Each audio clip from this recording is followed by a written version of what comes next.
Bonjour, bonsoir.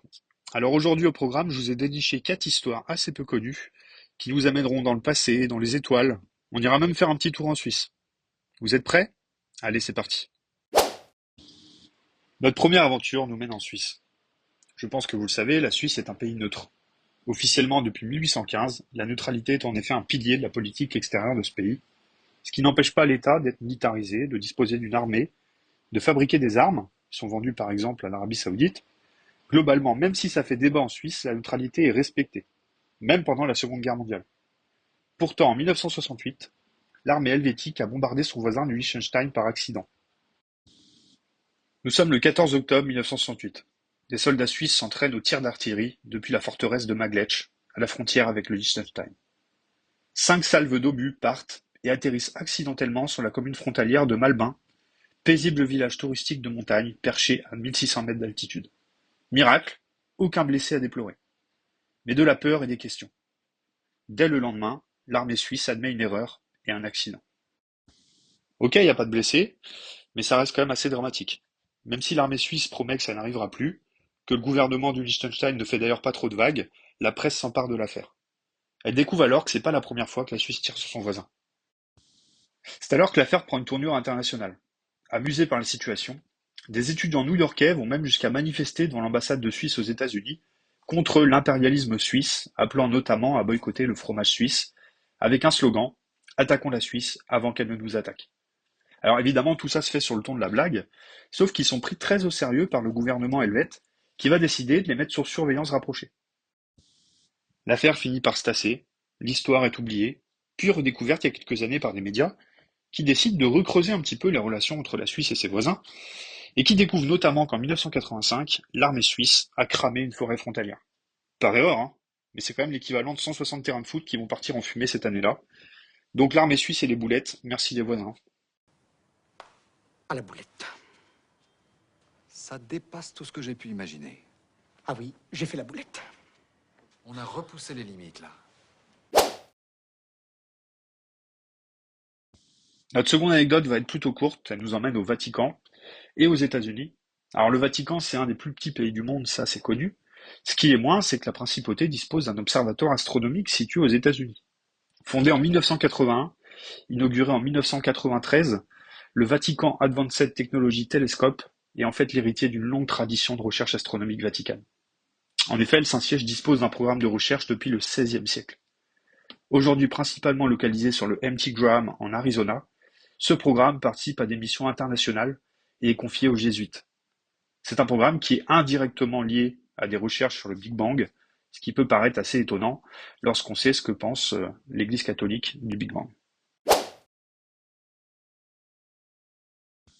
Pour la troisième anecdote, on va partir en Bolivie.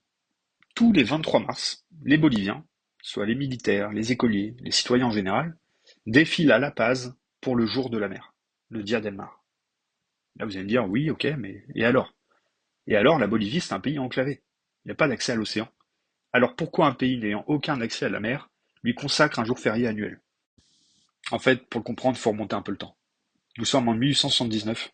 Une guerre éclate entre le Chili et la Bolivie au sujet de l'exploitation de ressources précieuses dans le désert d'Atacama. Province bolivienne, mais majoritairement exploitée par des entreprises chiliennes en échange de taxes depuis le début du XIXe siècle.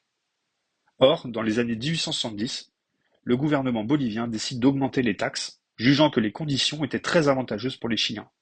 C'est l'étincelle qui met le feu aux poudres. Le gouvernement chilien conteste et refuse de payer les surtaxes. Le Chili envahit même le port d'Antofagasta. 1er mars 1879, la Bolivie déclare alors la guerre au Chili. S'ensuivent 4 années de combats et la guerre s'achève en 1883 sur une victoire chilienne. La province côtière est annexée au Chili. La Bolivie perd alors son seul accès à l'océan. Le jour de la mer n'est donc pas une célébration de la mer en tant que telle, mais un moyen de ne pas oublier qu'une partie du pays a été arrachée à la nation, avec l'idée quand même qu'elle devrait être récupérée un jour. C'est tout l'objet de ce défilé militaire. Parallèlement, en 2018, une plainte a été déposée devant la Cour internationale de justice par la Bolivie pour obliger le Chili à lui donner un accès à l'océan, ce qu'elle n'a pas obtenu. Pour la dernière histoire, on va s'intéresser à la couleur du pantalon de l'armée française. Alors un jour, je ferai une vidéo sur l'histoire du camouflage militaire, parce qu'il y a énormément de choses à dire, Mais l'histoire qui va nous intéresser aujourd'hui concerne l'armée française et son iconique pantalon rouge Garance. Le 27 juillet 1829, un décret ordonna l'adoption du pantalon rouge par les soldats français. Alors à l'époque, avoir un uniforme teinté d'une couleur très vive n'est pas réellement un problème, et la France n'est pas le seul pays à faire ce choix, parce que globalement les champs de bataille sont complètement enfumés. Les poudres des fusils dégagent une fumée très épaisse, ce qui fait qu'on voit absolument rien, donc se battre en rouge ou en gris finalement, peu importe. Mais tout change quand la poudre sans fumée est développée, à partir des années 1880. Les soldats deviennent très visibles sur les champs de bataille, et presque toutes les puissances décident alors d'adopter des tenues sombres, kaki, grises, etc. Toutes les puissances, non, car en Europe, un pays résiste, la France, messieurs dames. Mais alors, malgré des études, des rapports, des analyses, le gouvernement français persiste. En effet, le rouge doit être maintenu. Paraît-il, symbole du panache à la française, il doit équiper tous les soldats. Alors ça pourrait presque être drôle si une guerre d'une violence inouïe ne s'était déclenchée en 1914, faisant des soldats français des cibles très apparentes. Alors il n'y a pas de rapport ou d'étude sur la proportion de pertes dues au pantalon rouge français, mais c'est sûr que des milliers de soldats sont morts sur le champ de bataille juste parce qu'ils étaient trop voyants. Finalement, le rouge est remplacé pendant la guerre par un bleu bien plus discret, mais on a sacrifié quand même des milliers de vies françaises pour un pantalon symbole du panache à la française.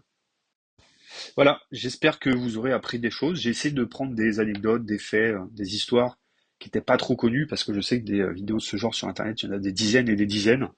Donc ressasser une énième fois des choses qui ont été dites 15 fois, moi ça m'intéresse pas. Donc n'hésitez pas à vous abonner si ça vous a plu, et moi je vous dis à bientôt.